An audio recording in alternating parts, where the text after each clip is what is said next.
Bismillahirrahmanirrahim. Assalamualaikum warahmatullahi wabarakatuh. Perkenalkan, saya Rianda Afriza dan juga rekan saya Uli Nurul Fauzia dan juga Fatia Hunuta ini. Kami dari KOTA 105. Pada kesempatan kali ini kami akan memaparkan apa saja yang kami kerjakan pada mata kuliah manajemen proyek. Pada tugas akhir yang kami bangun yaitu aplikasi KPI yang mengelola kegiatan pariwisata Indonesia, yaitu kegiatan yang diselenggarakan oleh UPW Polban. Nah, aplikasi ini juga membantu mengatasi permasalahan-permasalahan yang ada yang dialami oleh panitia KPI sendiri. Di antara lainnya, yang pertama ada proses pendaftaran, pembayaran dan juga pendaftaran ulang masih secara manual gitu, secara terpisah. Yang kedua, pendaftaran ulang dengan QR Code itu masih memerlukan pencocokan secara manual, menyebabkan antrian panjang dan juga sulitnya pemantauan secara real time oleh panitia. Yang ketiga, bentrok jadwal pada peserta yang mengikuti lebih dari satu lomba, itu gara-gara ataupun dikarenakan ketidaktelitian panitia pada pembuatan jadwal sebelumnya. Nah, beberapa proses kegiatan KPI yang dikelola oleh aplikasi kami yaitu pertama, ada pendaftaran, pembayaran, pendaftaran ulang, penjadwalan lomba menggunakan algoritma CSP ataupun Constraint Satisfaction Problems. Ruang lingkup aplikasi kami yaitu di antara lain ada empat. Yang pertama, aplikasi yang dikembangkan hanya khusus website. Yang kedua, data yang digunakan merupakan data peserta yang terdaftar pada kegiatan kompetisi pariwisata sebelumnya yaitu periode 2024. Yang ketiga, aplikasi ini ditujukan untuk digunakan prodi UPW pada kegiatan KPI ini. Yang keempat ataupun yang terakhir, proses yang ditangani dalam aplikasi terdiri dari pendaftaran, pembayaran, pendaftaran ulang, penjadwalan, dan juga pengelolaan kegiatan oleh admin. Skop kami dalam aplikasi ini yang pertama itu ada fitur pembayaran tidak dapat menggunakan payment gateway. Jadi pembayaran itu dilakukan menggunakan bukti pembayaran yang kemudian diverifikasi manual oleh admin. Yang kedua, pencatatan kehadiran hanya bisa dilakukan oleh peserta yang sudah mendapat QR Code. Yang ketiga, untuk kategori lomba yang memiliki beberapa babak seperti semifinal dan juga lain-lain, nah sistem kami ini hanya akan membuat jadwal untuk babak penyisian ataupun babak awal lomba. Sedangkan untuk jadwal final, jadwal semifinal dapat dibuat secara terpisah oleh panitia sendiri.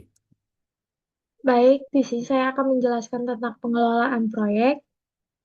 Untuk timeline-nya sendiri, di sini kami melakukan pengerjaan proyek dimulai dari bulan Januari dan juga diakhiri dengan bulan Juni. Yang dimana di sini kami memakai metode throwaway prototype yang dimana akan melakukan beberapa tahap pelaksanaan seperti analisis, communication, quick plan, quick design sampai prototipenya selesai. Kemudian dilanjutkan dengan menggunakan waterfall dari bagian yang desain ini. Selanjutnya untuk planning sendiri, di sini untuk total pengerjaan planning sendiri itu ada 100% yang dibagi-bagi menjadi tahap persiapan 2%, tahap pelaksanaan 74%, tahap serah terima laporan itu 10%, dokumentasi proses itu 14%, yang dimana total akhirnya adalah 14%, 100%. Kemudian untuk tabular detail sendiri, izin berpindah terlebih dahulu. Untuk tabular detail sendiri ini menjelaskan merinci lagi beberapa persen dari kegiatan yang telah kami lakukan. Yang di sini ada penjelasan dari kumulatif maupun aktual progresnya.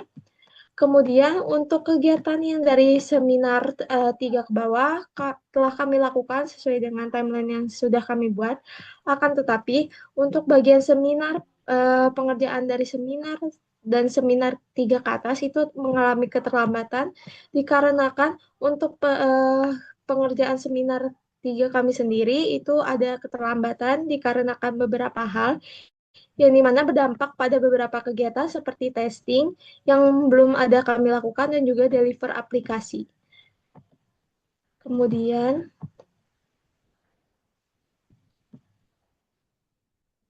kemudian ini adalah bentuk tabular rekap yang di sini ada tahap persiapan, tahap pelaksanaan, tahap serah terima laporan dan dokumentasi proses. Yang dimana di sini ada aktual, ada nilai dari aktual maupun dari yang sudah kami timeline yang sudah kami buat.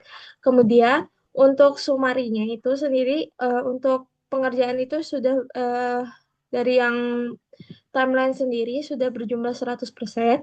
Dan untuk progres yang sudah kami lakukan itu berjumlah sekitar 84,75%.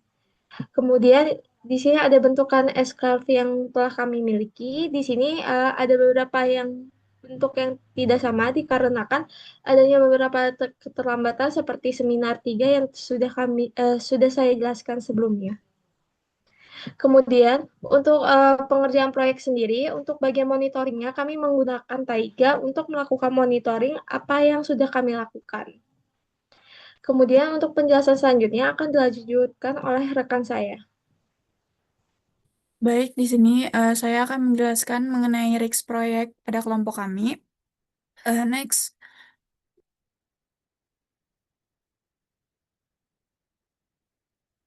di sini kami mencantumkan beberapa risk register yang sudah kami buat. Nah, di antaranya itu yang pertama ada resiko paling tinggi, yaitu di mana resiko ini jika UI yang dibuat itu tidak sesuai dengan keinginan pengguna. Maka dari itu dikategorikan sebagai risk di angka 16 dikarenakan jika desain UI yang dibuat itu tidak sesuai dengan keinginan pengguna, maka nantinya pengguna tidak akan puas dengan hasil dari aplikasi yang telah kami buat. Yang kedua ini ada resiko jika komponen UI tidak dirancang fleksibel atau reusable, maka akan eh, dikategorikan sebagai opportunity maupun threat. Dikategorikan sebagai opportunity jika UI yang dibuat itu bisa reusable. Sementara jika eh, UI yang dibuat tidak tidak reusable, maka akan dikategorikan sebagai threat karena eh, UI tersebut tentunya akan malah membuat pengembangan selanjutnya menjadi kesulitan. Yang ketiga itu ada resiko jika proses kerja selama pekerjaan ini eh, tiba-tiba berubah atau adanya perubahan alur eh, ataupun scope yang dikembangkan itu berubah-ubah, maka dapat memperhambat proyek yang akan dikerjakan. Yang keempat itu ada risiko deployment, di mana risiko ini, jika deployment yang dilakukan ini tidak sesuai dengan kebutuhan aplikasi, maka bisa saja eh, nantinya aplikasi yang telah dibuat ini akan mengalami downtime ataupun ataupun penurunan dalam penggunaannya dikarenakan kesalahan dalam deployment. Risiko ini berada di angka 6. Kemudian yang kelima itu ada risiko dalam efisiensi pemisahan MVC. Ini tuh termasuk threat dikarenakan jika misalnya developer atau pengembang tidak menerapkan struktur MVC, maka tentunya akan berpengaruh dalam hal maintenance menjadi kesulitan. Kategori ini dikategorikan sebagai di angka 6. Lanjut ke slide berikutnya.